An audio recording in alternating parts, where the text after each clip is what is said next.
You know that story of David and Goliath? What if everything you thought you knew, well, what if it was missing a crucial piece? Like a secret mission, maybe a sacred weapon, and a strategic move that honestly altered the course of history. Welcome back to the Deep Dive. I'm Akiva. We are really deep into this journey now, walking through the book of Samuel chapter by chapter. It keeps unfolding, showing us so much more than simple stories. And with me, as always, is the brilliant Rachel. It's great to be back, Akiva. Yes. And a really warm welcome to you, our listener. We're honestly thrilled you're joining us again as we, peel back these layers every week. It feels like we unlock something genuinely profound together. Absolutely, Rachel. So today, our mission, our focus, is 1 Samuel chapter 18. This is such a pivotal chapter. It shows us how David's kingship starts, and it's not by luck, not by chance, but through, well, strategy, intentional action. Yeah. And we also see King Saul's reaction, which gets pretty complex. Right, Akiva. And all of this is just illuminated by these extraordinary insights from Ariel Louis's commentary. His understanding is it's bold, it's prophetic, it's even artistically driven, you could say. It's inspired by his late father, Rabbi David Louis, and he produced it together with his son, Yehuda Louis. And what's key here is that while it feels unique, Louis makes it clear this is fully based on the deep teachings of the sages of Israel. It offers this profound, almost revolutionary way into the text. Exactly. And what's so compelling, Akiva, and for you listening, is that this isn't just ancient history. Louis frames it as like a blueprint for divine leadership. It offers prophecy for the generations, guidance for navigating, well, modern life, really. It really does feel relevant. So, Rachel, where do we start our deep dive into chapter 18 today? Let's pick up right where chapter 17 leaves off, essentially. The aftermath of David's victory over Goliath. We all know the scene, right? Young David, sling stone, giant falls. But Ariel Louis's commentary points out something startling that often gets missed. Okay, I'm curious. What is it? Because the text is super detailed about Goliath's armor, isn't it? His helmet, coat of mail, that massive spear. Exactly, all that detail. But Louis highlights this conspicuous omission. There's no mention of Goliath's sword in that list. Huh, you're right. Yeah. It only appears when David actually stands over the fallen Goliath, takes Goliath's own sword out of its sheath, and uses it. And Louis argues very strongly, this isn't just a detail miss. This was no ordinary sword. Okay, so not just any sword? What's the significance then, according to Louis? He argues it was a sacred weapon, symbolic of power, of rule, especially in the Philistine worldview. Think of it like, I don't know, a mythic relic, maybe, something that confers kingship. Wow. So when David takes that sword, he's not just winning a fight, he's actively seizing the spiritual, the political authority of the Philistines. It's a powerful act of taking dominion. That completely reframes David, doesn't it? From, the lucky shepherd boy to someone with real foresight, a strategist. So, Rachel, what does this interpretation suggest for us, maybe, about destiny in action? Well, it really challenges that idea of passive destiny, Louis suggests David doesn't just stumble into greatness. He seems to have this deep prior awareness of his destiny, maybe even before Samuel anointed him. And that changes the narrative entirely. It shifts from chance to intentional strategy. It suggests that even a divine calling requires our active, intelligent participation. We have to act. That's a really powerful idea. And Louis emphasizes this intentionality even more with what David does next, right? Carrying Goliath's head to Jerusalem. How does Louis read that seemingly simple act, Rachel? Oh, it's far from simple in his reading. Louis frames it not just as showing off the victory, but as a deeply prophetic and political move. Remember, Jerusalem wasn't the capital yet. Right, not yet. So by taking the symbol of Philistine power, Goliath's head, using Goliath's sword to the very place that would become the heart of his future kingdom, David is prophetically staking his claim. He's signaling the start of his kingship, strategically putting the pieces in place. He's not just reacting, he's enacting. That strategic foresight gives us a whole new lens on David. And right after this, literally the next verse, 1 Samuel 18.1, we get this incredibly profound connection between Jonathan and David. The soul of Jonathan was knit with the soul of David. And Jonathan loved him as his own soul. It's such a powerful statement. And Ariel Louis, he unpacks an even deeper layer here. He says, and this is quite something, only men deeply immersed in Torah can appreciate the depth of love between two partners in the study of the Kabbalah. Wow. So not just friendship, not even just deep affection, but something rooted in shared spiritual study almost. Exactly. A connection based on shared divine wisdom, a unity of spirit. And Louis connects this directly to why Jonathan makes a covenant with David. He says Jonathan shared David's vision of the redemption. Ah, Okay, so it's not just liking him, it's believing in the same ultimate future, the same purpose for Israel. Precisely. It's a shared purpose, a unity in their mission, which leads to that amazing symbolic act in verse 4. Jonathan strips off his robe, his apparel, his sword, bow, girdles, everything, and gives it to David.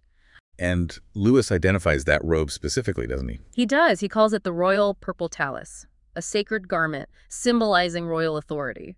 It's this stunning, deliberate transfer. Jonathan is recognizing David's divine calling, essentially stepping aside. It's incredible. And yet David, even after this, he acts with such wisdom.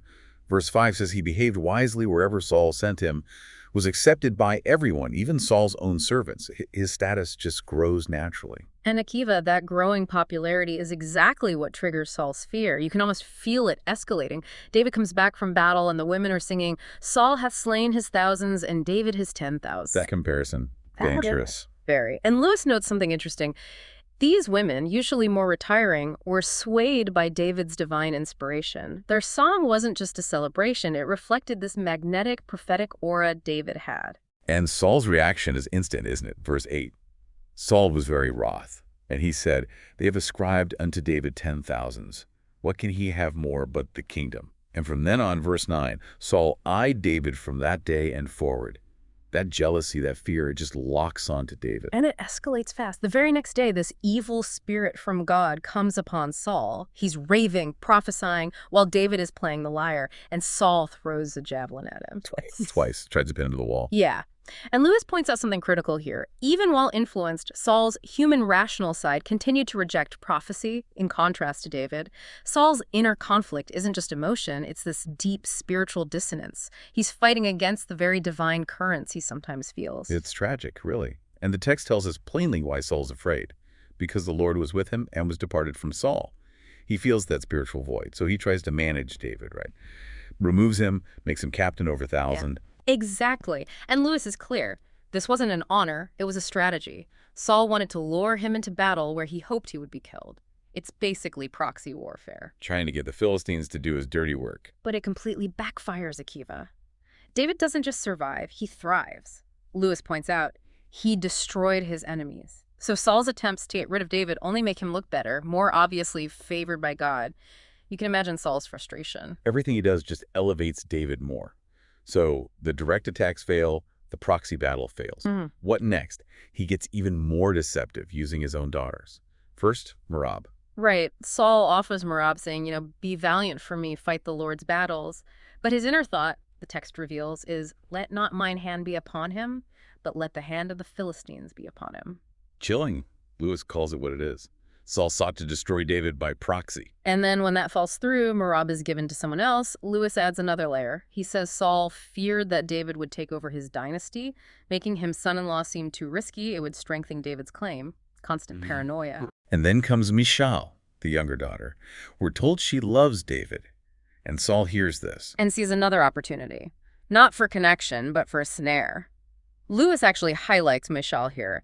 He says her expressing love for David, seemingly because of his prophecies, was unacceptable and unprecedented for a princess. It reveals her own complex personality, maybe echoing some of her father's inner conflicts. And Saul's plan. He hopes Michal will act as a kind of fifth column, that she'll plant Saul's conflict in David's heart, thus weakening his resolve. It's psychological manipulation, really devious stuff. Wow. And this leads to the dowry demand, right? The ultimate snare. Yes, the 100 Philistine foreskins. Again, the stated goal was that David would die trying to get them. It shows Saul's absolute desperation. He's sending him on what should be a suicide mission. Like David being David. He comes back with 200, completely blows Saul's plan out of the water. David marries Michal. And the chapter ends with Saul having this stark realization: the Lord was with David, and Michal loved him. And that knowledge doesn't calm him down. No. It makes him yet the more afraid. And the text says, Saul became David's enemy continually. That fear cements into this permanent state of enmity. But through all of this, all Saul's plots, David just keeps succeeding. The last verse, 18.30, says, David behaved himself more wisely than all the servants of Saul, so that his name was much set by. He's just unstoppable. Absolutely. It perfectly illustrates Lewis's whole theme for the commentary, doesn't it?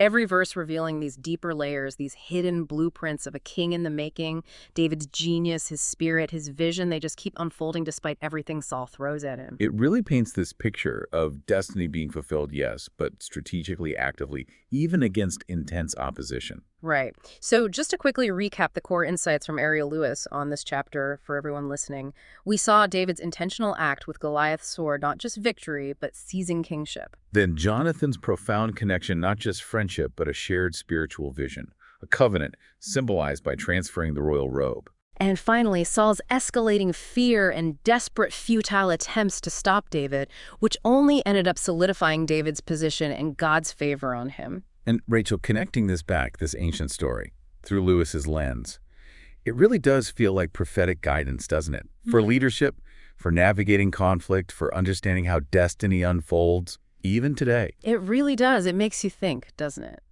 And maybe this is a question for you, our listener. What does it mean for us today to try and recognize the hidden blueprints of destiny?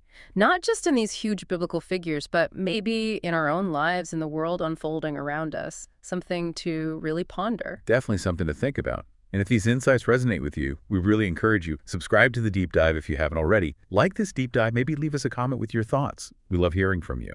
And share it with someone you think might appreciate this perspective. And if you're new here, please feel invited to go back and follow the whole journey through Samuel, right from chapter 1.